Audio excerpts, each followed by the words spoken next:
to another edition of the GSMC College Football Podcast brought to you by the GSMC Sports Network. We have a great show for you today. We are joined by two very special guests that we will get to here in just a second, and we are going to talk about college football playoff and also realignment and all of the consolidation that's happening around the conferences and kind of what the future holds for the stuff there. But before we get underway, I do want to remind you all we get tons of questions and comments throughout the show, and the best way for you all to see your name, see your question or comment on the screen so I can respond to it is to use the tip and donation link at the bottom of the screen, gsmcpodcast.net. It's a huge help not only to us here at the network, but to you all. To see your questions on the screen is a little bit of fun, and we get to have a fun back and forth here. But let's get to our guests here. We are joined by two very special guests here. They just actually got off their show, the Andrew Tate Show. We are joined by Andrew Tate and Faith James here. Thank you both for being here. Really appreciate it. Hello. So this is gonna be different. Yeah. No, I'm excited. Hopefully it'll go smoother than it did a week ago. If anyone was watching live, we had quite a few problems, but hopefully those are all squared away and we're ready to roll here. But let's talk about conference consolidation, because that's the new thing happening around college football. The SEC and the Big Ten are holding a lot of power in their hands. There's no doubt about that. But I think the way we're going to do this segment in particular is kind of roll through some of the graphics we got. Huge shout out to RecTech on YouTube and also TJ Altimore on X for making these graphics. They're super helpful to figure out what's going on in the college football world right now, because it's kind of hard to visualize when we talk about it, but being able to see it in real time is always very cool. So let's go ahead and jump right in and let's talk about our very first one here, which is the 4 million viewers per the opening for we have a graphic. I got you covered. How many games they had 4 million viewers on for each team in each conference. So obviously there is a ton going into this, talking about viewership and how important that is for these teams when we talk about conference realignment and who is attractive to these big-time conferences with the SEC and the Big Ten there. Sorry, I was trying to make sure everything was set over on the Zoom side of things. But as you can see, the Big Ten and the SEC are garnering a lot of power here, and it does not change any bit when you look at the viewership and everything. As you can see, the ACC has a couple of teams that are sort of around the same pecking order as the teams in the SEC and the Big Ten. So I'm curious, from y'all's point of view, what kind of stands out to you here, and which teams do you kind of see as possible, likely candidates, I suppose, for the SEC and the Big Ten to kind of jump on and take advantage of and take to their own conference? You want to go first, Faith? Sure.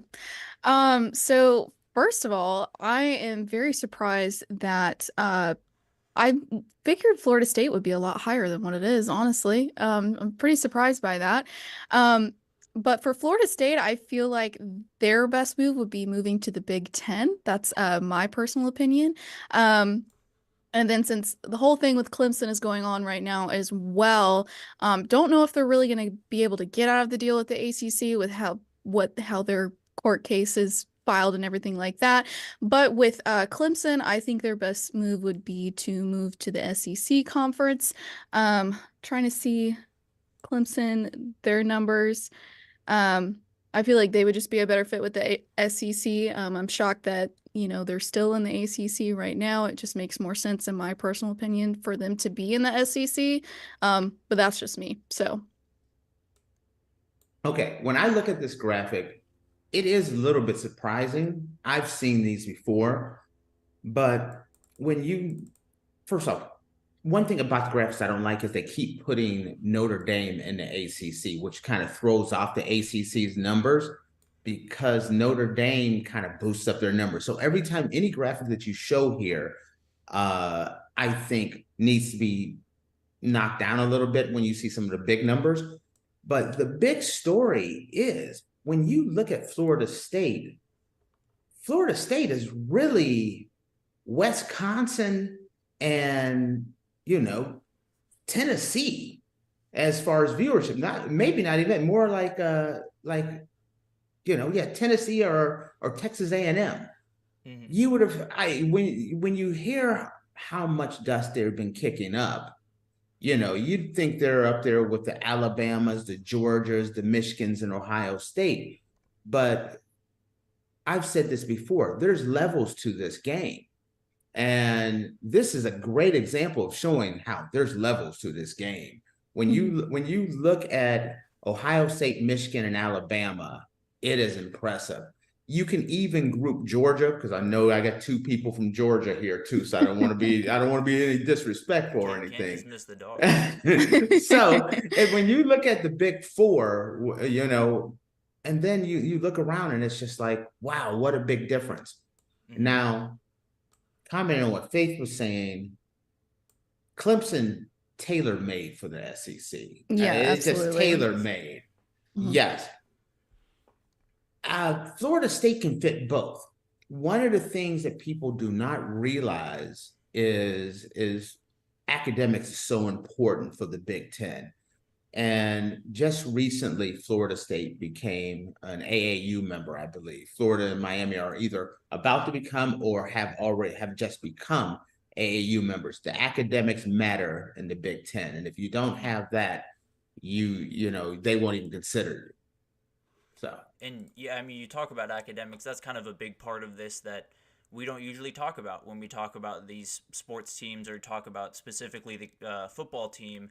But academics are a huge part of this. So why don't we look at kind of the realignment graphic and see where everyone kind of stacks up in all of this. Obviously, you see the Ivy schools are not going to be really touched in this conversation very much. They are obviously towards the top.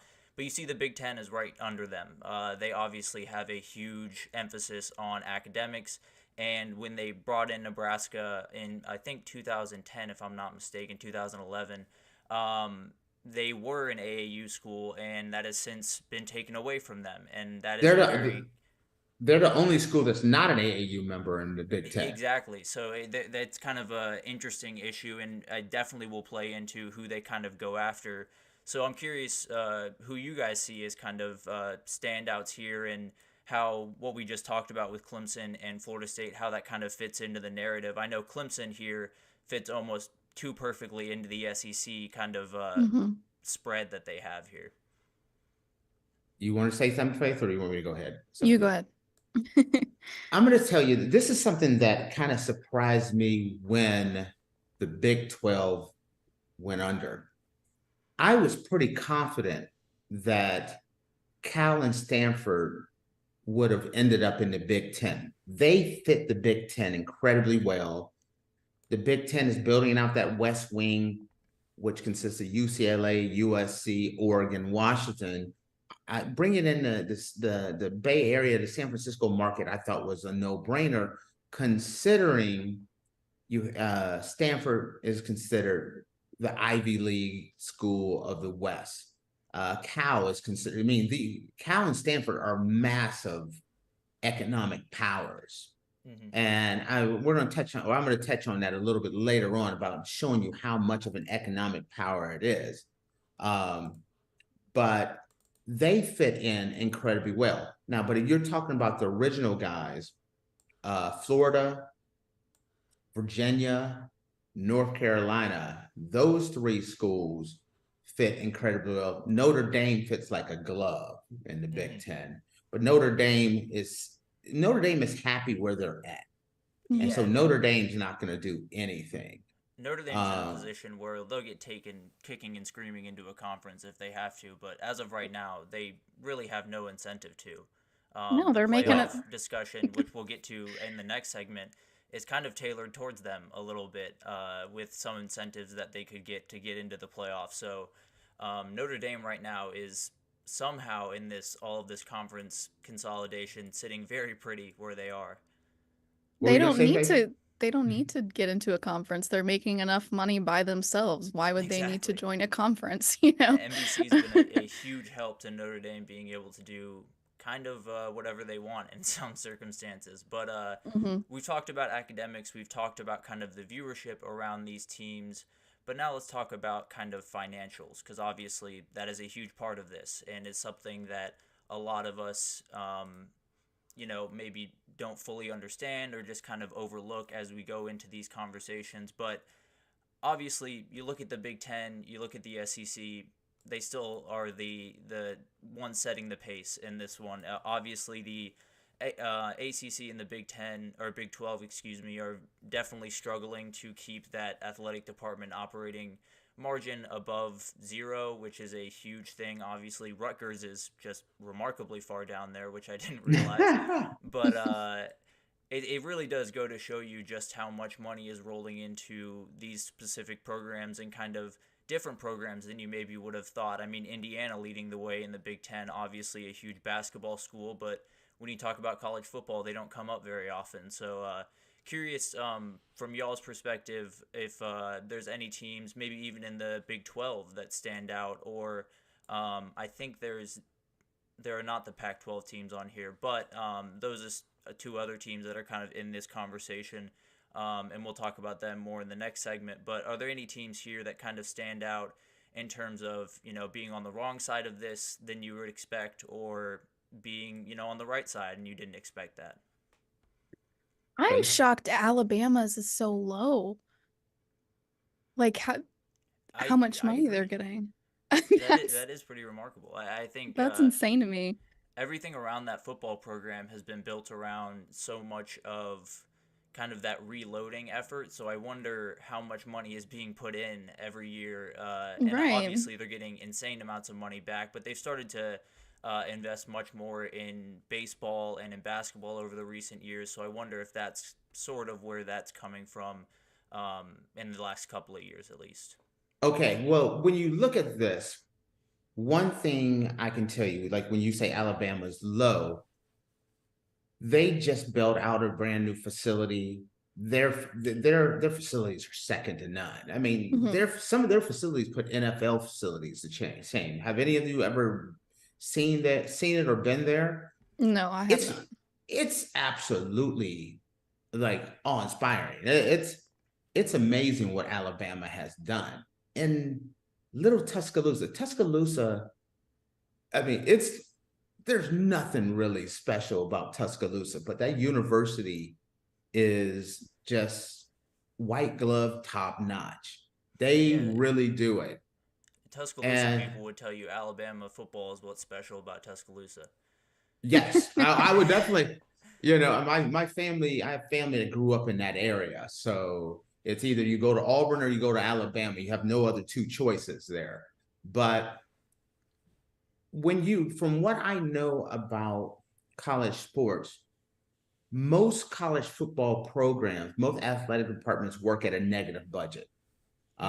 When you're saying athletic department, it's not the football that's costing them money. It's those the Olympic sports, those are the ones that really have cost a lot of these athletic departments huge dollars. And then when you look around and you notice, Rutgers and the Big Ten operating at a deficit. I don't know why Rutgers is so low. I knew UCLA, they had no choice but to follow USC to the Big Ten. Yeah, they were in a massive debt.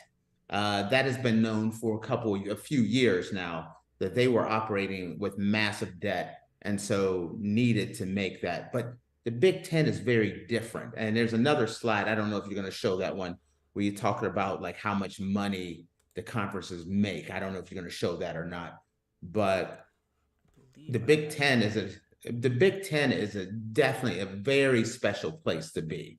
Yeah, absolutely. I mean, the Big Ten is a very specific conference for a number of reasons, but they have so many brands across so many different sports that it kind of gives them the ability to not only be a mainstay in football with Ohio State and Michigan and Penn State, but also basketball. You have Indiana, Purdue is becoming incredible, and Michigan State is kind of a blue blood in that game. So you have so much ability in the Big Ten to be kind of that diverse athletic department that they obviously love to bring in. Another reason why I think Florida State kind of fits there is, athletic department that has a lot of different trophies on the shelf, not just football or not just a specific sport, but kind of stretching it out among a number of sports.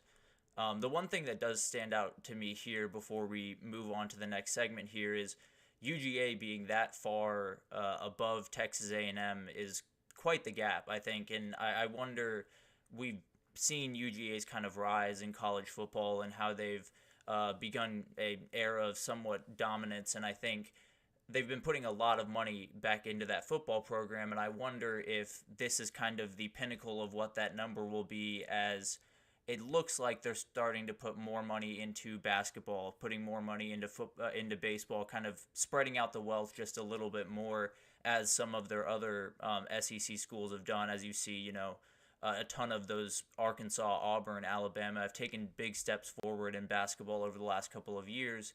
And you wonder if UGA's margin will start to kind of fall a little bit as those other sports kind of take up more of that cake, I suppose. Let me tell you this, though. This slide is a little deceptive. And the reason why, you look at this slide and you think the Big Ten and the SEC are close. Or you look at it, one of the other slides, and you look how much more the SEC is making. It's not close. It's not close. Here's the reason why. I'm going to use Texas, and then I'm going to go to the Big Ten. Texas A&M. Texas A&M makes a lot of money on the research department and their engineering department.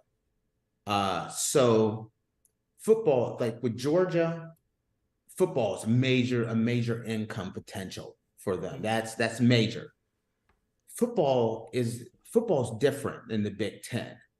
Football is what the Big Ten uses to rub shoulders and rub elbows with a lot of the research people. They bring them in for the big games.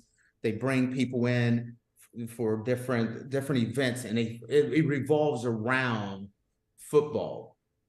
The Big Ten brings in over $9 billion a year in research money a year. That trumps all of their college football money. They make so much money in the research realm that football is just kind of like that investment tool. That's kind of like, hey, I bought this yacht because I want to be able to bring on my executives and rub elbows with them and show them a good time. That's college football is the Big Ten's yacht in the world. Where the SEC, from what I know, that's not the same. They don't bring in that kind of money. No other conference brings in that kind of money. But the Big Ten, they split that money, that $9 billion in research money that comes in a year is massive. And that's the reason why the Big Ten, even though overall the SEC makes a little bit more than the Big Ten athletic department wise, what the Big Ten football program and basketball programs do as far as being a vehicle for getting those research dollars is monstrous. And that's if you ever want to know what's the difference between the SEC and the Big Ten, it's the research money. That's the reason why. Go ahead, what's that?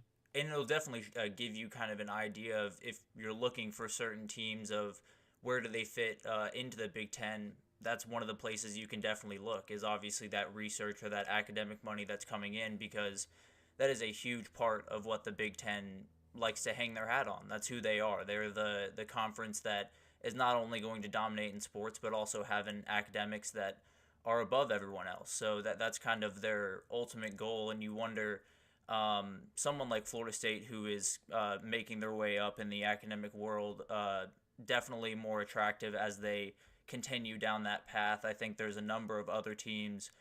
North Carolina and Virginia are the two that come to mind most readily. I think North Carolina is a little bit more of an SEC fit, but at the end of the day, if you're looking straight up at academics, I mean, they fit like a glove in the Big Ten. So North Carolina is that one. It can catch either one. They can go. North Carolina can go either way. That's the reason why I said Virginia. A lot of people don't think about the Big Ten in Virginia, but I do. I think Virginia is a good fit. North Carolina, Miami, and then Stanford and Cal. The unique thing about when you look at this and you start thinking about Florida State or Miami, or even Clemson, the big problem that you run into is the South Carolina Gamecocks do not want Clemson in the SEC. Yeah. Florida does not want Miami or Florida State in the SEC. And that's where the problem lies, right there. I'm very curious to see how that works out. Yeah, that'll be a really fun thing to watch because, as we know, when we were looking at, the Texas and Oklahoma going into the SEC, A&M was not too keen on Texas joining, and that power wasn't able to be wielded the same way. So it'll be interesting to see kind of the pecking order even within those conferences of who can kind of wield that power to not let them in and who can't. But we will definitely keep talking about this throughout the next couple of weeks. I'm sure the ACC stuff is going to start happening very quickly. But we're going to take our first break here, and when we come back, we're going to talk about the playoff. We're going to talk about all the stuff happening around there. Obviously, a new revenue deal coming on the table and has a lot of implications. So stick with us, and we will be right back with that. I feel like I'm losing my mind. Is everybody in the world blind? Please, Lord, give me a sign, a sign. I feel like I'm losing my mind. Is everybody in the world blind? Please, Lord, give me a sign, a sign. I wanna be the greatest. Everybody on the fake shit. I look around and feel like everybody is the fakest. I make this every day and I'm impatient, hoping one day I blow up from the basement. Statement, the top is so vacant. I don't hear shit that I think is amazing. Waiting for my day when I'm playing sold out shows for 1,000 faces. Hey, give me that crown, get in my way and to be put down. It ain't your place, all this my town. If I want that shit, then I'll get it right now. I'm losing it, the noose it fits, I'm losing shit. A stupid myth, you choose to live or choose to dip. You choose to fight or lose your grip and lose a gift. I feel like I'm losing my mind. Is everybody in the world blind? Please, Lord, give me a sign, a sign. I feel like I'm losing my mind. Is everybody in the world blind? Alrighty, everyone, welcome back. We just talked about conference consolidation and kind of some of the teams we see and where they fit into the new conferences, but we're going to talk about the playoff now, and we have a couple more graphics to show you in regards to the playoff. There are tons of stuff happening around it. Obviously, the main thing that is going on has been the financial agreement that has come to the table for a lot of these teams, and pretty much everyone has agreed to it. Just to refresh everyone's memory of what it is, it looks like they are sitting around 29% to the SEC and the Big Ten respectively, then about 17 to the ACC, around 14.5 or so to the Big 12, and then the remaining split between the Pac-2, as I'm calling it, Notre Dame, Group of Five, all those teams. So a ton happening here, and as we can see, the gap is starting to grow between the two big boys and everyone else pretty much, and the worry is that one of these three teams, the ACC, the Pac-12, or the Big 12, the teams that are sort of towards the bottom of the Power 5 here, that they might fall down into the Mountain West American portion of it. So I'm curious from y'all's perspective, first of all, what stands out to you from here, but also who's kind of in the best position, or I guess the worst position, to fall down into that group that we don't talk about nearly as much when we talk about the playoff, especially. Faith, you want to go? Okay. So on our show this past week, we talked a little bit about Pac-12 or Pac-2. We also call it the Pac-2, and what came out with this revenue distribution. As low as it is, there's only two teams in the Pac-12 right now. So I mean, and they got, what was it? How much did they get? They got $65 million total from just the recent settlement. They got Yeah. 65 from the departing, and then 3.6 from the Yeah. playoff, and the newer. So Plus what they're getting from March Madness. yeah, so as low as it seems, like they are not struggling right now. They are with only two teams, they are raking in that money. I honestly, Tate and I, like I think a month ago, we're talking about how we thought the Pac-12 was just gonna like completely be done with, and now it looks like they're on the come up, and it seems like maybe that because of everything that's going on in the ACC right now, and how much money they got, and obviously they were pretty upset with the amount of money that they got in their portion. Tate and I feel like the ACC is actually on the come down now. So, but Pac-12, I was very shocked when that news came out that they were getting that amount of money. I was like, that's crazy. I agree. Now, the ACC is the one that I look at and I say is in the most trouble. It sounds kind of crazy to say, and I've said this recently. I feel like in many ways, the Pac-12 could end up in a better situation than the ACC. It is pretty much, to me, it's just a matter of time before Clemson and Florida State leaves. If Clemson and Florida State leaves, then North Carolina, Miami are not far behind. Mm-hmm. So, and maybe Virginia. At that point, that conference starts to collapse. And I'm going to tell you right now, the Big 12 is another one just waiting there. There's been talk of them eyeing Duke. There's talk of them eyeing North Carolina State, Pittsburgh. There was another one over there, Louisville. I was about to say, Yeah, they want to be not only a football program, but they want to be able to spin off and have a television deal just for Big 12 basketball and make Big 12 basketball a major income generator. And being able to bring in an NC State, a Louisville, or a Duke, Pittsburgh, and all those guys into the Pac-12, the Big 12 would be a huge feather in their cap. That's the reason why I look at the ACC as the one that is in the biggest trouble, because at the top of it, you got the two big bosses, the Big Ten and the SEC, that are truly eyeing their top teams. And when we say eyeing their top teams, that's all of them. They want Notre Dame. Yeah. Granted, Notre Dame's not in there, but they do want Notre Dame. North Carolina, Florida, Florida State, Miami, all those schools, those top teams have a landing spot in a conference that's going to pay them so much more. It's worth leaving the ACC. If the ACC falls, and part of making the ACC fall would be ESPN saying, we're not going to continue the contract. Exactly. They lose that television contract. The rest of those guys, I think, are going to flock to the Big 12, or maybe even a rebuilt Pac-12. Mm-hmm. Yeah, I feel like.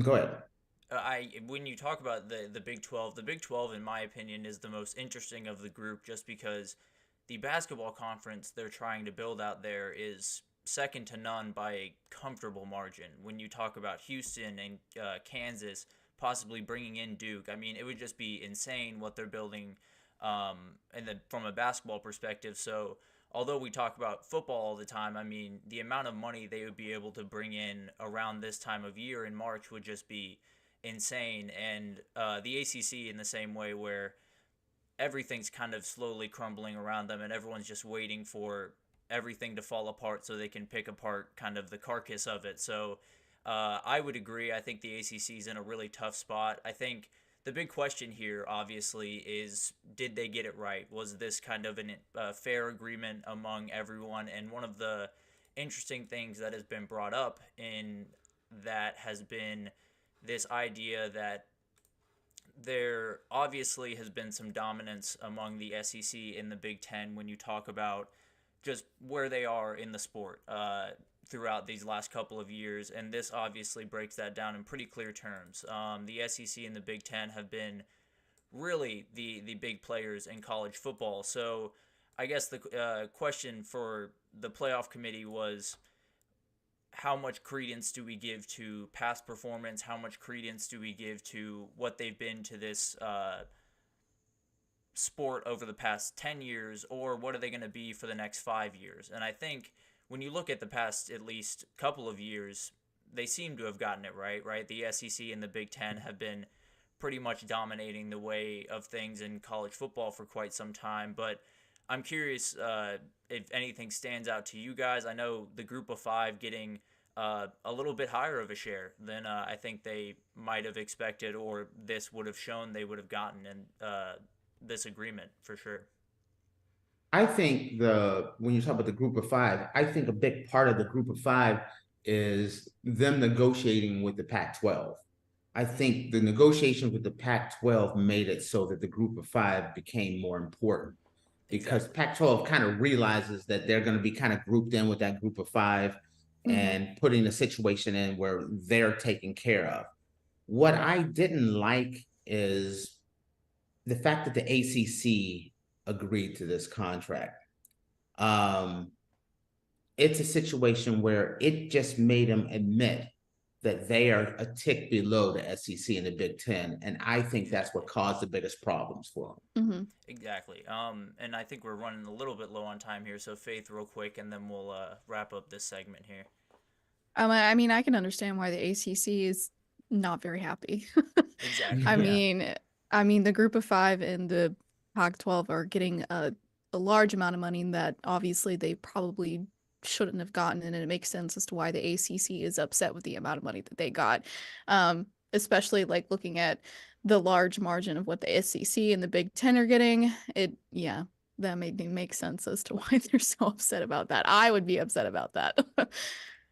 No, definitely. I mean, I think when we look at all this type of stuff and we kind of break down this more and more, it feels like the ACC has been making a lot of poor decisions, but this might be number one among the group, because this might have just wrote their death note as a conference, and you hate to see it, obviously. I mean, you always want everyone to be a part of the picture, but at this point it is pretty much war when it comes to conference realignment, so you got to be on your toes for sure. But we're going to wrap up with these two guests here. Thank you guys so much for joining us here. We definitely had a great time. Would love to have you guys on again.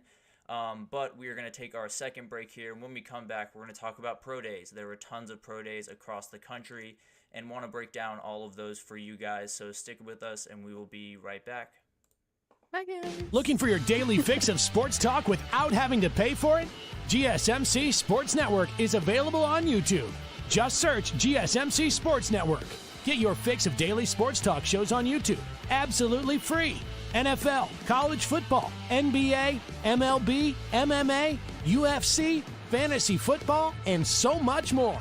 GSMC Sports Network has shows running all day long, with new sports shows starting every 2 hours. Just like on your favorite cable sports channel, except GSMC Sports Network is absolutely free. Just search GSMC Sports Network on YouTube to catch one of your new favorite shows, like the GSMC College Football Podcast, Chip Shot Football Podcast, Hoops and Heels Women's Sports Podcast, GSMC Basketball Podcast, and so many more. Check it out for yourself. GSMC Sports Network, now available on YouTube absolutely free. Search GSMC Sports Network on YouTube right now. Alrighty, everyone, welcome back.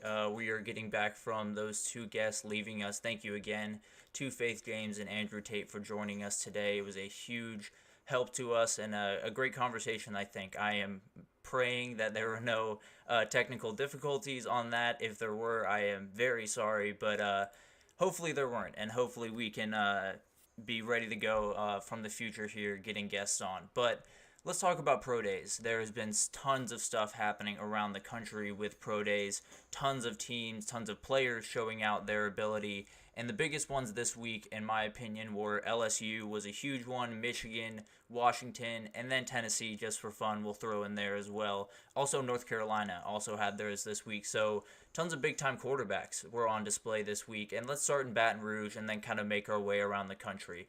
Malik Neighbors put on an absolute show. This dude is insane. He ran a 4.35 40-yard dash, 35-inch vertical, showed off just his obvious ability. I think if you watched any of LSU football last year, you were wondering who that kid wearing number 8 was, and this is that kid. He is absolutely insane. He came in at 6 foot 190, so roughly the size that everyone thought he was going to be. There were a number of people that left that pro day saying he's the guy, saying he's the number 1 wide receiver. I think Marvin Harrison Jr. not working out probably opened that door a little bit, and Malik Neighbors took full advantage. So I wouldn't be surprised if there were some teams across the league that had him as their number 1 guy going into this next year. But let's talk about the big dog. Let's talk about the guy that everyone was there to see. Let's talk about Jayden Daniels. He was someone that people, I think the biggest worry about him coming into today actually was what was his weight going to be.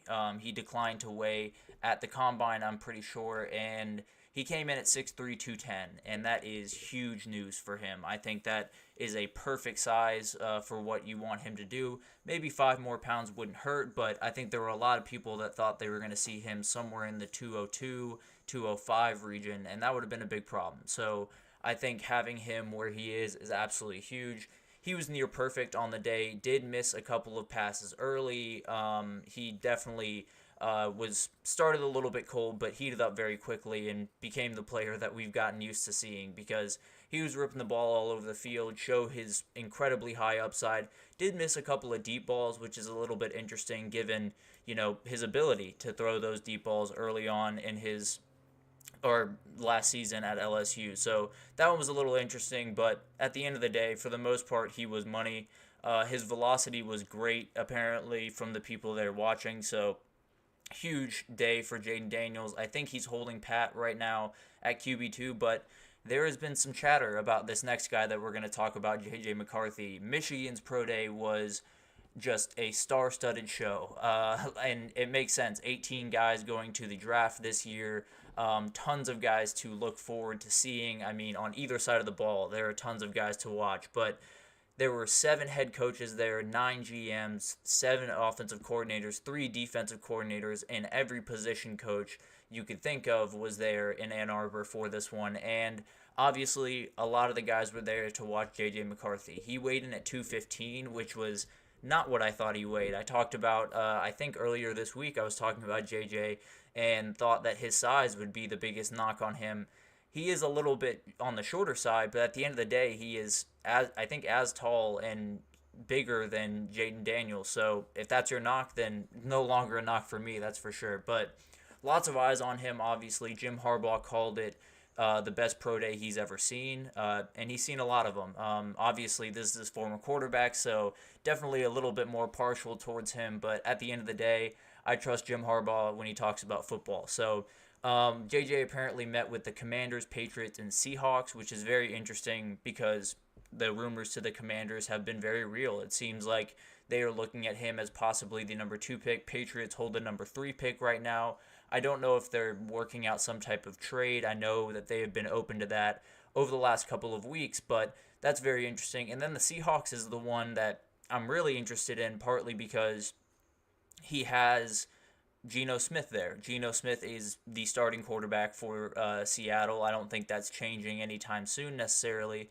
So likely would be sitting if you went to Seattle, but they seem to be very impressed with him. If he were to drop later into the first round, maybe they take a flyer on him and set up their post-Geno Smith era in Seattle. But let's get to the other guys in Michigan jerseys. Blake Corum had a good day, showed off his athletic ability, his receiving ability, which was something that I think teams were a little skeptical on. He was more of a run it downhill type of back, but showing all of that athletic and receiving ability he has is huge. And then Roman Wilson and Cornelius Johnson had really good days as well.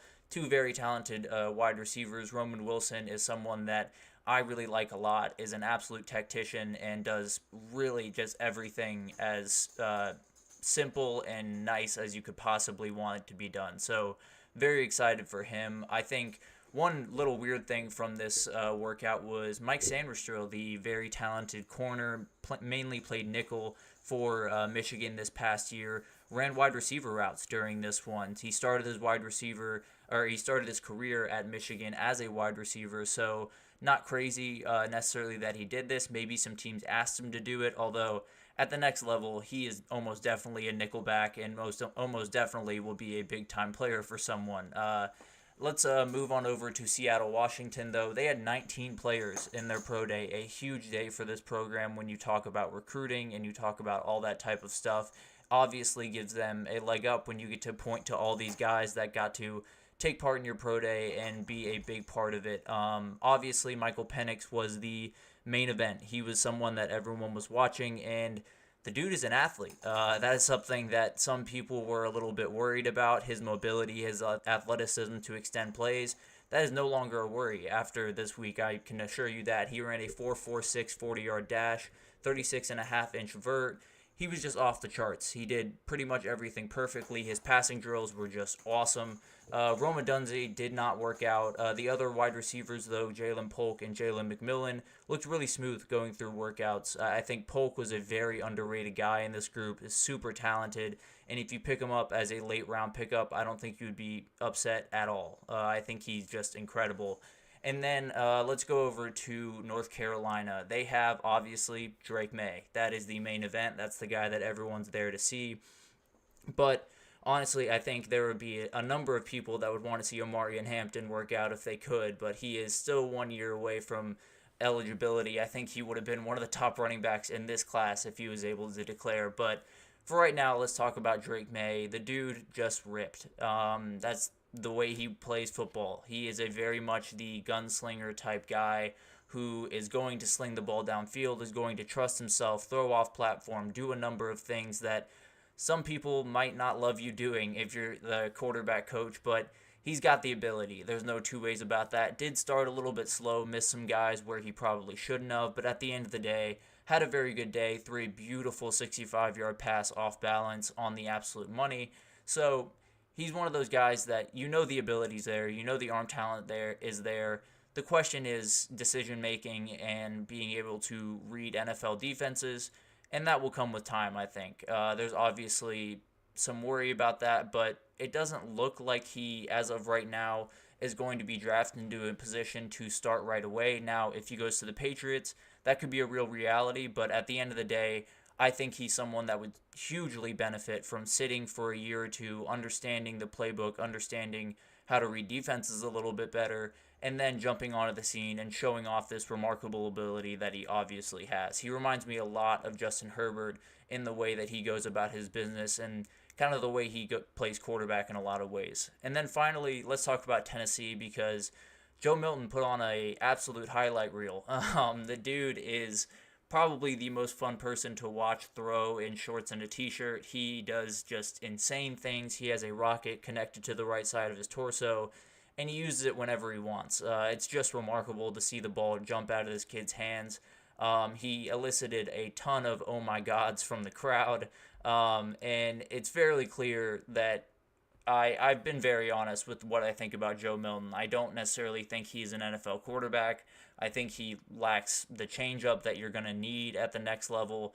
I think he makes some decisions that are pretty questionable, has trouble reading defenses at times, but at the end of the day, he is doing everything in his power to show off the ability that he has, show off the high ceiling he has, and I think for that reason, he has won over someone. I don't know exactly who that is, and I don't know exactly when they'll pull the trigger on him, but I think he will get drafted. I think someone will be sitting there saying the quote-unquote I can fix him type of mentality that a lot of GMs and coaches have when drafting players. So I think Joe Milton is a questionable quarterback that has definitely some big old holes in his game, but when you get him out on an open field and he can just sling the ball around, there's nothing much like it. So I think he's a very interesting guy. There's a ton of very interesting players that will be going through pro days over the next couple of weeks, so we will definitely keep updating you as we go along. Tons have already passed, but there's still some to come. And then we're kind of in the part of the season where we're gearing up towards draft. We're gearing up towards the big day in Indianapolis, I believe, this year. And very excited for that day. It's always really, really fun to see who gets taken number one overall. I think we know who that's going to be this time around, but it's always fun leading up to the draft, and we're getting closer every single day, so I will keep you updated with all the happenings there. But we're going to take our final break here, and when we come back, we're going to talk about spring practice intel. There's been a ton of spring practices going on around the country, and some guys that are standing out or not so standing out. But we will talk about that right when we get back from this break.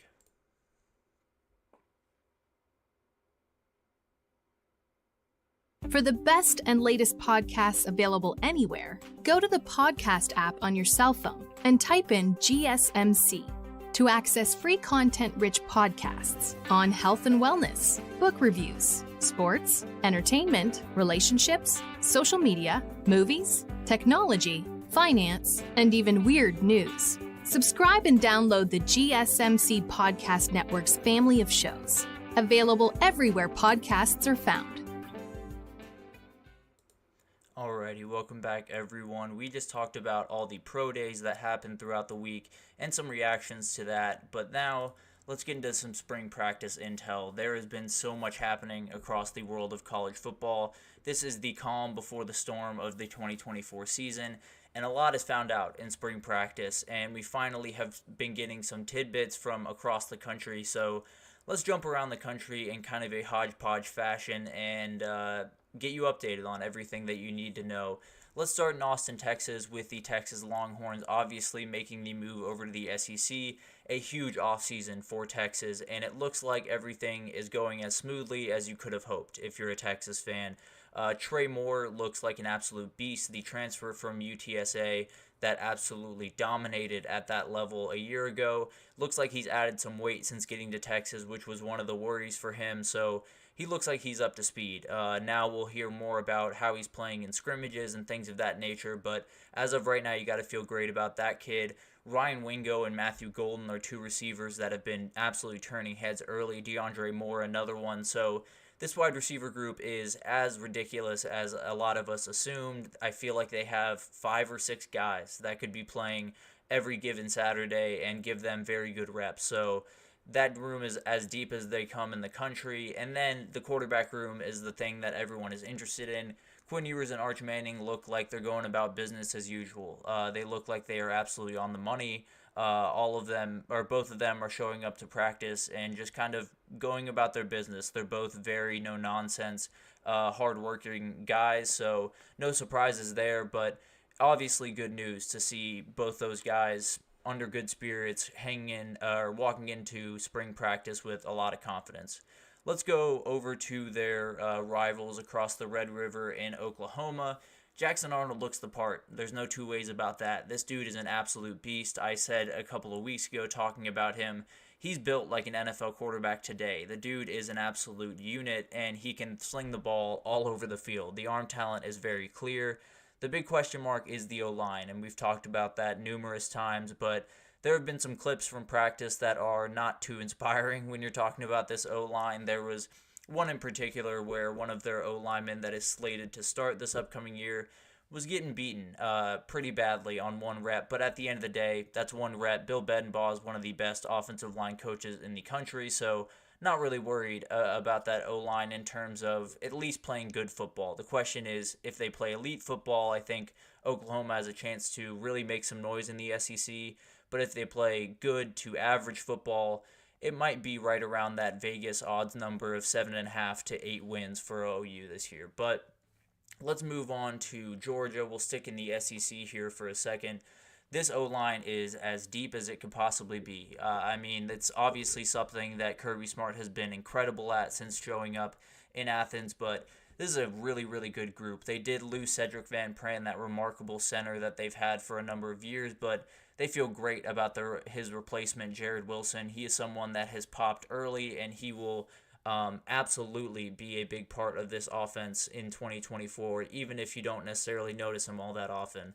The back end of this defense was viewed as kind of a worry going into the offseason.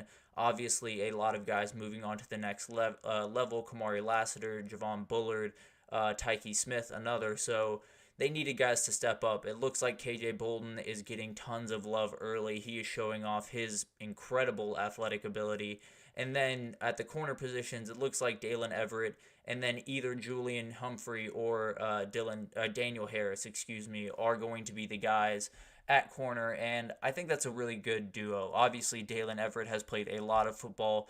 Julian Humphrey was a guy that played a little bounce around game with the portal for a second there, but has found his way back to UGA. And I think it's a great benefit not only for him, but for UGA, obviously. Getting someone back like that has that ability is just huge. And then having Daniel Harris sitting right behind him and someone like Ellis Robinson, a freshman as well. This cornerback group is shaping up to be a little bit better, I think, than some people had expected. And then the safety group, we'll see take shape. Janil Aguero is getting the main snaps at star, it seems like. So a lot of stuff is taking shape out there. Malachi Starks is actually out for the majority of spring practices, it seems. So although obviously you don't want Malachi Starks to be out with any type of injury, it does give time for these younger players in the back end, especially at the safety positions, to get more reps and to get more comfortable. And I think that's something that could absolutely benefit Georgia in the long run. But let's move on up to Columbus, Ohio, and let's talk about Ohio State. Tons going into this year, a super pressure-filled offseason for Ryan Day and company down there. And right now it looks like Will Howard is running with the twos. It looks like it is him with the twos, Devin Brown with the ones, but that is not necessarily indicative of way the battle is going to go. It looks like, as of right now, the people that are in the know around there seem to think that Will Howard is still the leader, still the expected QB1 around there, but for the time being, finding his feet, getting his feet wet with the twos, and then kind of working his way up, it seems. Caleb Downs seems to be making himself very comfortable very quickly with this team, and that's absolutely huge. Obviously, Caleb Downs is someone that made an immediate impact at Alabama, but been a lot of change in his life over the last couple of years, and you never really know how a kid's going to handle any specific change, but it looks like he's handling it perfectly well and is fitting in really, really well, and that back end of that defense is downright scary. I won't mince words on that one for sure, but let's go to Coral Gables, Florida, and talk about Miami here for a second. Oh, excuse me. Cam Ward is the talk of the town. He is someone that they knew they were excited to get when he came in from the portal from Washington State after a brief flirtation, if you will, with the NFL draft. But he's turning heads very, very quickly. And it looks like he's very comfortable with these receivers. Xavier Restrepo is the guy for this team. There's no two ways about that. And it seems like him and Michelle Powell, a Washington transfer, are going at each other in practice, which is always a great thing. Iron sharpens iron, as you know, and Miami is getting more iron in the building. That was always the goal when Mario Cristobal took over and when this new staff came in, was this roster had to be rebuilt. There's no two ways about that, from the offensive line to the quarterback position to pretty much every position on the field.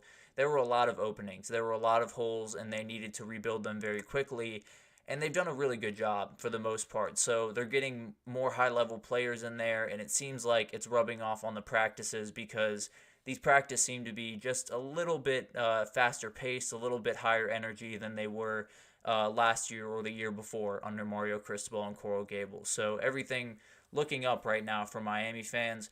Another team that is getting very excited for their team right now is the Kentucky Wildcats. So Brock Vandagriff, we have talked about ad nauseum. He is one of my favorite players in the entire country. He's someone that I think might be the single player that could shake up the college football world the most if he can really take advantage of his full ability. We know the talent is there, but obviously stepping into a big new situation. But it looks like he's stepping in very, very nicely. Everything out of Lexington has been glowing, talking about Brock Vandagriff.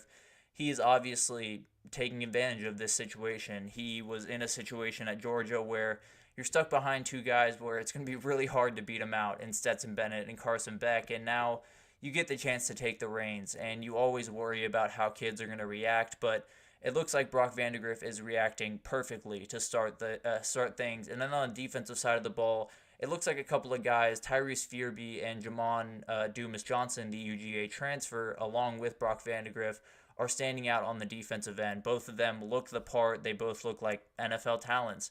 And with guys like J.J. Weaver and Deone Walker already on that defense, the front seven for this group could be absolutely mean, and they could really make some noise. I've been talking about Kentucky over and over, and there's a reason for it, because they are a team that could turn the SEC in college football on its head if they can put things together pretty quickly. And then we got two more here. Let's go first to Ann Arbor, Michigan, and talk about what's going on with them. We talked about how Sherrone Moore has been really under a lot of pressure and had a lot of hurdles to jump over when he first took the job in Ann Arbor, but things are finally coming to a little bit of a calming period. You finally get on the football field and stop worrying about all the stuff off it, like the transfer portal, hiring new coaches, all of that type of stuff. So I know he loves that, but the running back room is looking strong, as we all expected, it seems. Led by Donovan Edwards, he's becoming more of that vocal leader with Blake Corum walking out the door. He's someone that absolutely is huge for this team. I think he might need to be the vocal leader of the offense, because a lot of guys left on that offense, and they need someone in the middle of those huddles to kind of, that everyone respects, that everyone knows has done it, has gone through the fire, and Donovan Edwards is going to be that guy. And then Khalil Mullings looks like someone that is fully ready to take the next step forward and be that running mate that Donovan Edwards was for Blake Corum these past couple of years. So very excited for that group. I think that's a duo that maybe you don't talk about when you talk about the top duos in the country, but they are right underneath and definitely could break into that top echelon throughout the year. And then Jair Hill and Jaden McBurrows are two younger DBs that are starting to step forward. Will Johnson seems to be stepping into a very important leadership role. Rod Moore obviously got injured, tore his ACL earlier this week, so Will Johnson becomes much more important from a leadership perspective on the field. The other guys, Jair Hill and Jaden McBurrows and many more, become much more important with their play. So it'll be very interesting to see how all of that develops. I think Will Johnson is one of the best players on this team, if not the best. He needs to be a leader as well. So very excited to see him step into that role and see what it looks like on Saturdays in the fall for sure. And then finally, let's go to Auburn, Alabama, and it's all about Cam Coleman.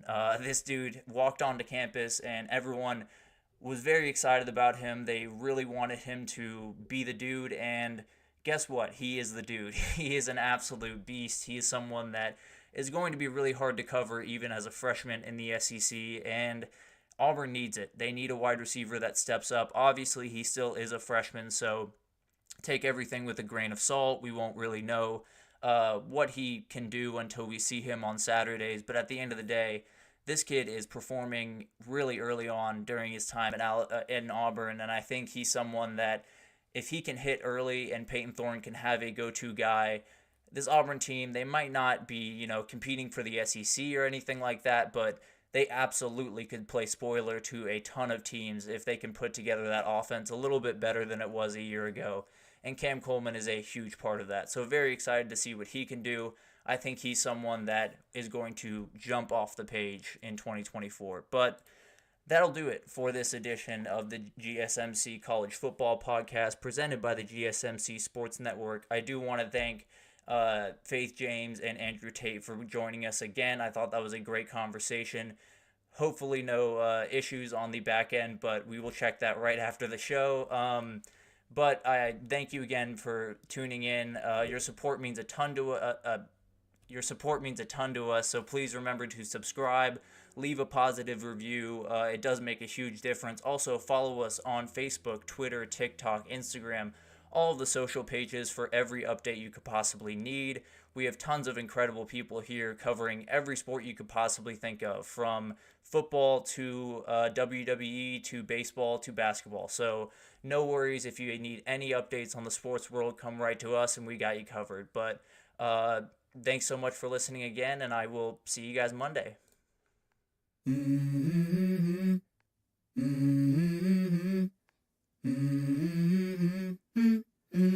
Let's go.